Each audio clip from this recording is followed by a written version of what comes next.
Heart শেপের cake কার না ভালো লাগে, আবার সেটা যদি হয় অ্যানিভার্সারি স্পেশাল থিম কেক তাহলে তো প্রত্যেকেরই ভালো লাগবে।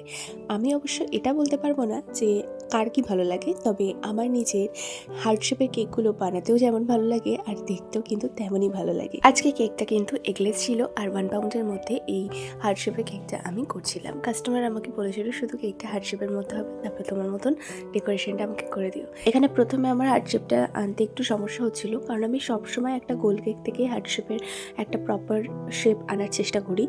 এটা আগেও তোমাদেরকে একটা ভিডিওর মাধ্যমে আমি দেখিয়েছি। তবে আজকের কেকটা কাটার সময় জানি না সাইডগুলো একটু বেশি চওড়া হয়ে গেছিলো, যে কারণে আমার প্রথমটা একটু সমস্যা হয়েছে। তো পরবর্তীকালে এই ডিজাইনটা আমি সাইডে করলাম। এর আগে হার্ট শেপে অনেক রকমের ডিজাইন করেছি, তবে এই ডিজাইনটা একদমই নতুন। তো প্রথমে আমি দুটো কালার ইউজ করেছি এখানে, একটু অরেঞ্জ শেড আর একটা হচ্ছে রেড শেড। এই দুটো কালার কিন্তু একে অপরের সাথে বেশ দারুণ মানাচ্ছে।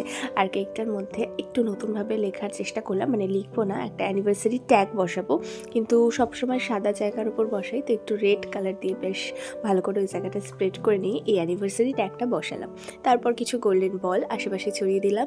আর ফুল থাকবে পাতা থাকবে না, এটা আমার কেকে কিন্তু অবশ্যই খুব কম দেখা যায়। তো এখানে কিন্তু পাতাটা দেখতে পাচ্ছ নিয়ন গ্রিনের ওপরেই রেখেছি। আর কেকটার ফাইনাল লুকটা কাদের কেমন লাগলো অবশ্যই কিন্তু কমেন্ট করে জানাতে ভুলো না, আর চ্যানেলটা কিন্তু সাবস্ক্রাইব করে দিও। বাই।